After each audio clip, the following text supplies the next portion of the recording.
और रति का एक नियम था, पार्थिव लिंग का निर्माण करना, उसकी पूजन करना और पार्थिव लिंग पर जल समर्पित कर कर उस जल का प्रोक्षण, उस जल को अपने ऊपर छींटना। शिव महापुराण के अगर आप वायव्य संहिता को पढ़ेंगे और अगर लिंग पुराण को पढ़ेंगे तो उसमें वर्णन आता है कि यदि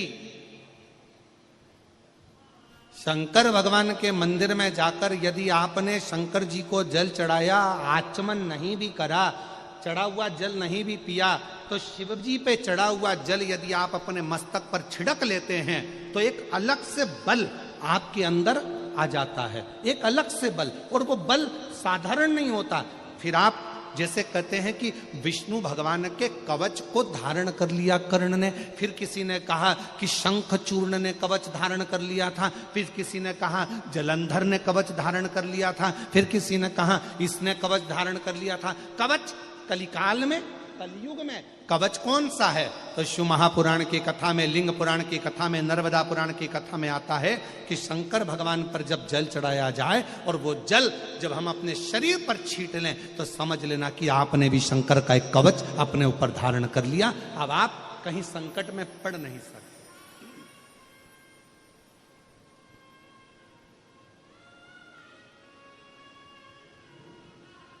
और मैंने तेरे ही दोष नहीं देते, कभी कष्ट नहीं देते, कभी परेशानी नहीं देते। और फिर कोई कहता है गुरुजी हमारे घर में जो शिवलिंग है वो बीच में से खंडित हो गया, टूट गया, शिवलिंग टूट गया गुरुजी, उसका कोई दोष लगेगा क्या? शिव महापुराण की कथा कहती है अगर तुम्हारे घर में पुराना शिवलिंग है, तुम्हारे घर के अंदर अगर कोई शिवलिंग है और अगर वो बीच में से टूट गया, 40 टुकड़े हो गए, 50 टुकड़े हो गए, 2 टुकड़े हो गए, 10 टुकड़े हो गए, तो भी शिवलिंग कभी खंडित नहीं माना जाता, वो अखंड ही माना जाता। शिवलिंग कभी खंडित नहीं माना जाता।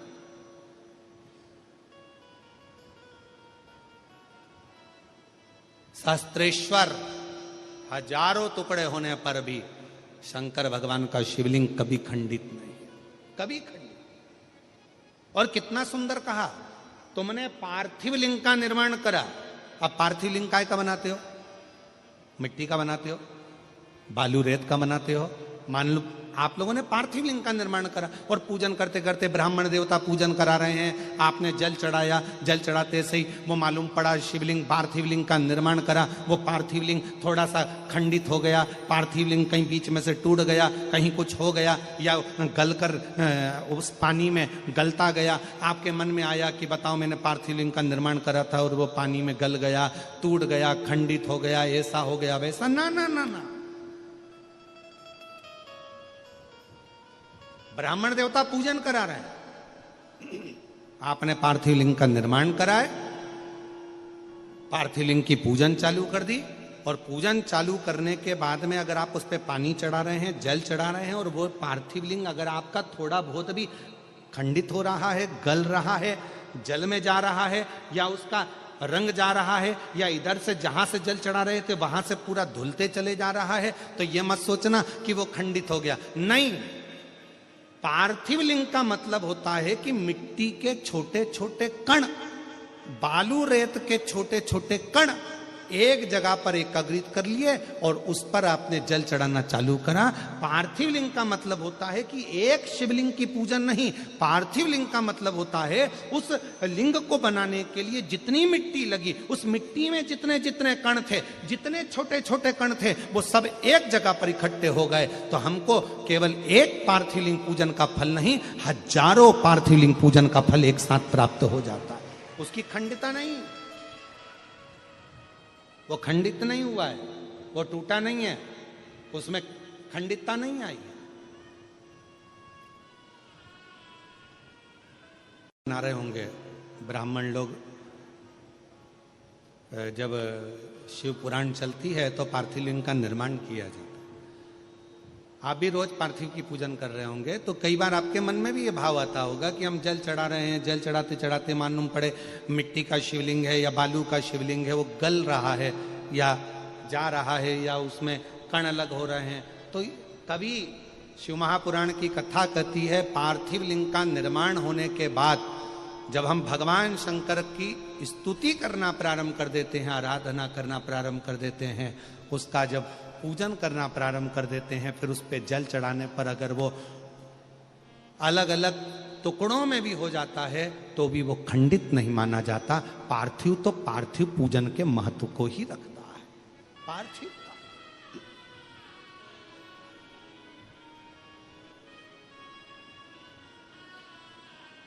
और शंभु शरणे नहीं रहा, जा नहीं रहा। डॉक्टर शिव का एक रूप होता है।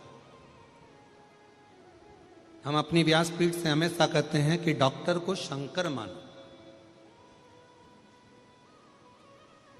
डॉक्टर शिव का एक रूप है।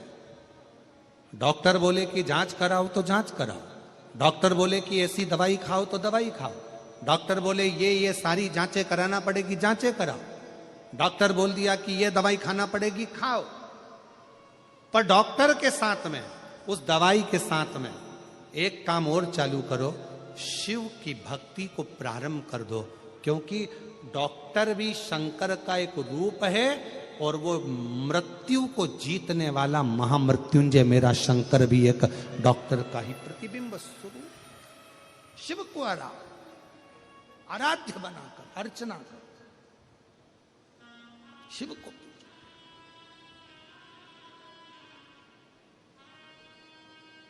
भगवान शंकर। इसलिए डॉक्टर अगर दवाई दे रहे हैं, डॉक्टर अगर औषधि दे रहे हैं, तो एक काम जरूर करो, कुंदकेश्वर महादेव का नाम लेकर उस दवाई को खाना प्रारंभ। एक पत्र है, अच्छा है। शिव की कृपा से कोई दुख, कोई तकलीफ, कोई कष्ट, कोई परेशानी सामने आकर ना खड़ी हो तो समझ लेना कि कोई शिव की बड़ी कृपा, शंकर की बड़ी करुणा, शंकर की बड़ी दया है। शिव जी की बड़ी कृपा है, शंकर जी की बड़ी करुणा है।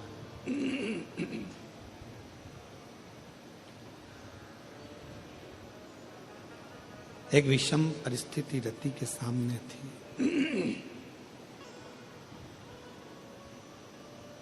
और रति जलकर भस्म नहीं हुई है। शिव जी का ध्यान गया, भगवान शंकर ने देखा, शिव जी ने ध्यान दिया और भगवान शंकर ने ध्यान दिया तो रति को देखकर भगवान शंकर को लगा एकदम निर्भय, कोई भय नहीं है।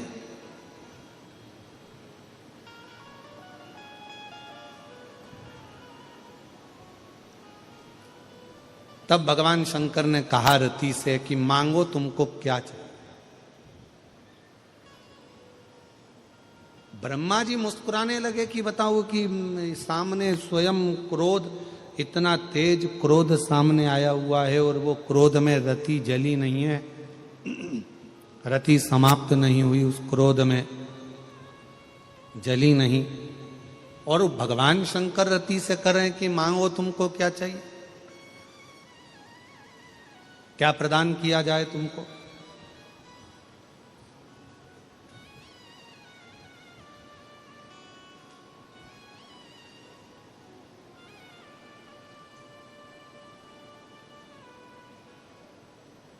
जिस समय पर विश्वास अगर पूर्ण हो जाता है, भरोसा यदि पूर्ण हो जाता है और विश्वास जब पूर्ण हो जाता है तो व्यक्ति के हृदय में भय नहीं रहता, उसका भय समाप्त हो जाता है। क्यों? क्योंकि उसके अंदर विश्वास बढ़ गया।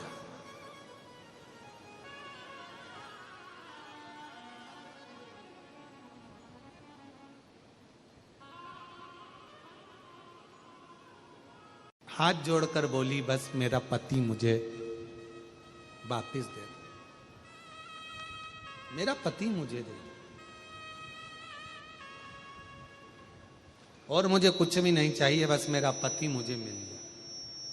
शंकर भगवान बोले वो तो भस्म हो गया। कामदेव तो मेरे सामने जलकर भस्म हो गया और तुम कह रही हो कि मुझे पति दे दिया। अब वो कामदेव तो भस्म हो गया तो मिलेगा कैसे? रति ने कहा कि आहूं में असर होगा, मेरे पति की भस्म। रति कह रही है कामदेव की भस्म आपने ऊपर चढ़ा लीजिए। शिव जी मना कर रहे हैं, मैं कामदेव की भस्म नहीं चढ़ाऊंगा, मैं कामदेव की भस्म नहीं चढ़ाऊंगा। और मेरा निवेदन इस व्यासपीठ के माध्यम से, हम इस व्यासपीठ के माध्यम से निवेदन करें, कभी मौका मिल जाए बाबा के भस्म का दर्शन करने का, कभी मौका मिल जाए मेरे महाकाल के भस्म आरती का, कभी मौका मिल जाए मेरे शंकर के ऊपर चढ़ी हुई भस्म को अपने मस्तक पर लगाने का, एक क्षण की भी देरी मत करना, एक क्षण की भी।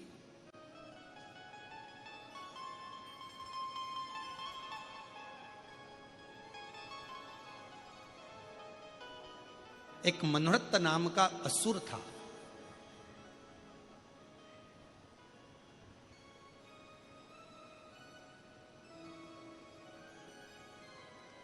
मनोरथ नाम का एक असुर बहुत पाप किया उसने, जिंदगी में बहुत पाप किया, बहुत।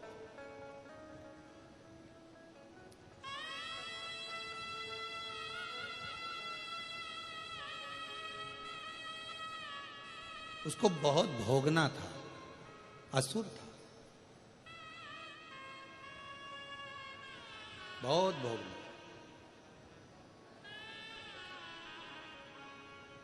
और मनोरथ को मालूम था कि मैं मरूंगा और मेरे को प्रेत की योनि मिलेगी और मैं भटकूंगा, तड़फूंगा, मेरी गति नहीं होगी, मेरा मोक्ष नहीं होगा, मुझे सुख नहीं मिलेगा, मुझे परेशानियां झेलना पड़ेगा। मनोरथ को मालूम।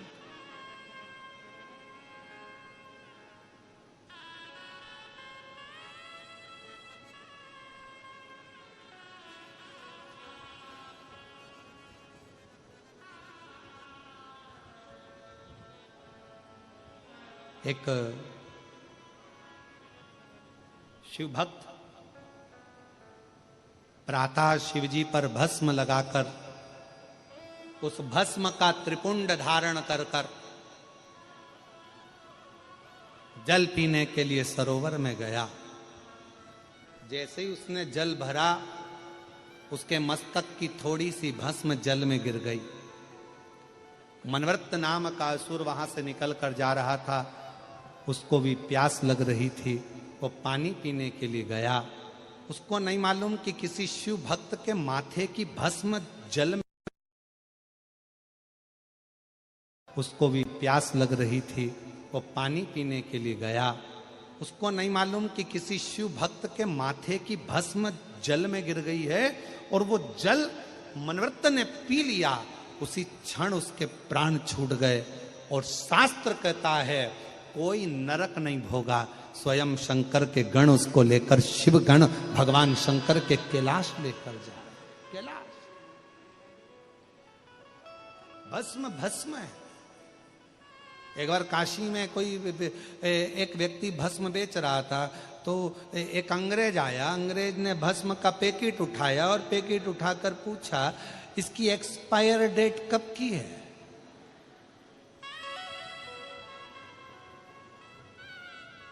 काशी में रहने वाले व्यक्ति ने भस्म के पैकेट को लेकर हाथ में कहा इसकी एक्सपायर डेट का पता नहीं है, पर तुम जब तक सिर पर लगाते रहोगे तुम्हारी एक्सपायर डेट खसकती रहेगी।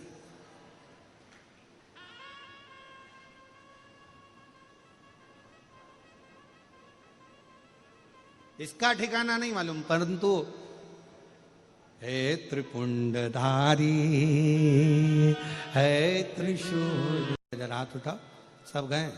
भस्म आरती का दर्शन किस किसने किया है? सबने करा है। कभी मौका मिले ना हमारी उज्जैनी में बाबा अवंतिका नाथ की नगरी में जाकर कभी बाबा के भस्म श्रृंगार का, कभी बाबा के भस्म आरती का, कभी बाबा के भस्म स्वरूप का दर्शन करें।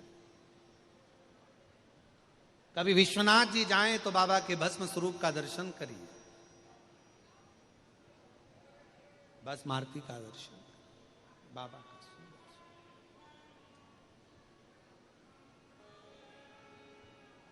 शिव कथा कर रही है, नेत्र खुल गए शिव जी के।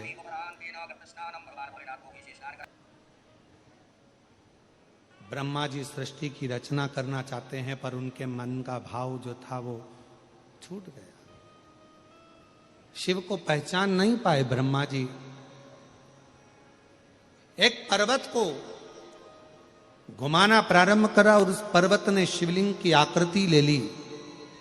भगवान विष्णु जी से ब्रह्मा जी ने कहा, आप चरण का दर्शन करो, मैं शीश का दर्शन करता हूं। चरण भगवान नारायण को नहीं मिले, वापिस लौट कर आ गए। और भगवान नारायण ने कह दिया कि मुझे चरण नहीं मिले। शंकर भगवान की आकाशवाणी होकर कहते हैं, भगवान नारायण आपने सत्य कहा, इसलिए आज से आपका नाम सत्य नारायण होगा। सत्य नारायण।